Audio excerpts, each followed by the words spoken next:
ব্রেকআপের পর ছেলেরা কেমন থাকে জানো? দিনের বেলা ঠিকঠাকই থাকে। রাতে যখন সে ঘুমাতে যায়, তখন তার পুরনো কথাগুলো ভেবে সে ভেঙে পড়ে। কষ্ট কিন্তু পায় না। ফোনের গ্যালারিতে বা কিংবা চ্যাট বক্সে গিয়ে পুরনো চ্যাটগুলো যখন দেখতে থাকে, একটু ভেঙে পড়ে।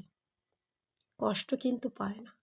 আবার ফোনের অডিও, ভিডিও রেকর্ডগুলো যেগুলো আছে কিংবা তার এক্সের সঙ্গে কাটানো যে সময়গুলো সেগুলো যখন সে ফোনের এতে দেখতে থাকে, তখন আবার একটু ভেঙে পড়ে। কষ্ট কিন্তু পায় না। আসলে একটা কথা কি জানো? আমরা মেয়েরা যখন কোনো কিছুতে কষ্ট পাই না, আমরা খুব ইজিলি কেঁদে ফেলি কিংবা আমাদের কষ্টগুলো না ইজিলি সবার সাথে শেয়ার করতে পারি। বাট ছেলেরা না পারে না। তাই বলে যে ছেলেরা কষ্ট পায় না, এটা কিন্তু প্রচণ্ড একদম ভুল ধারণা। তারা কষ্ট পায় বাট এক্সপ্রেস করতে পারে না। এটাই ছেলে আর মেয়ের মধ্যে পার্থক্য।